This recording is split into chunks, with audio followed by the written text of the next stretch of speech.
अगर आप भी चाहते हैं JMK म्यूजिक का ऑडियो वीडियो सबसे पहले आप तक पहुंचे, तो हमारे चैनल को सब्सक्राइब करें और साथ ही बेल आइकन के घंटी को दबाना ना भूलें।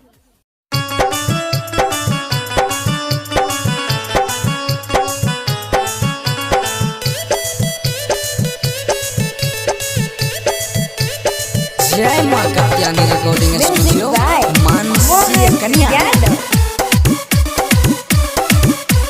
तो हूँ छी कुमारे हम हूँ छिए कुमार, तो हूँ छी कुमारे हम हूँ छिए कुमार, है गे छिए कुमार। ये छावरी आई है मिलेला भागलपुर के बाजार, ये छौरी आई है मिलेला भागलपुर के बाजार।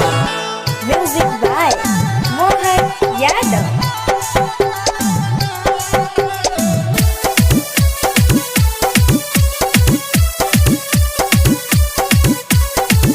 नाक वाला नथिया किन के देबो कान बाली गे, बना लेबो तोरा छौरी अपन घर वाली गे।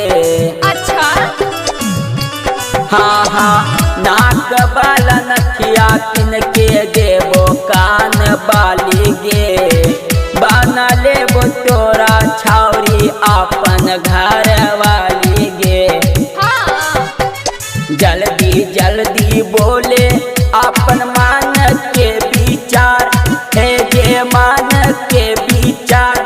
ये छौरी आई है मिलेला भागलपुर के बाजार, ये छौरी आई है मिलेला भागलपुर के बाजार। Music by Mohan Yadav.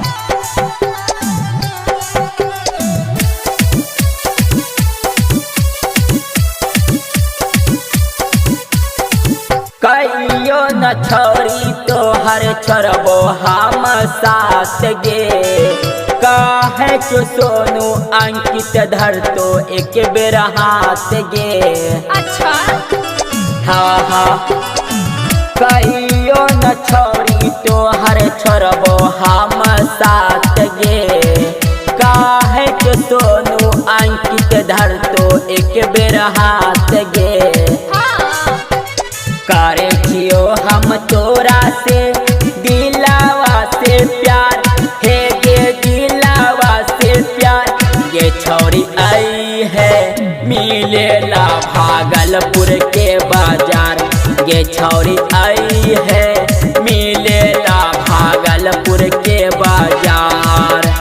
जय मां कात्यायनी रिकॉर्डिंग स्टूडियो मानसी एक कन्या।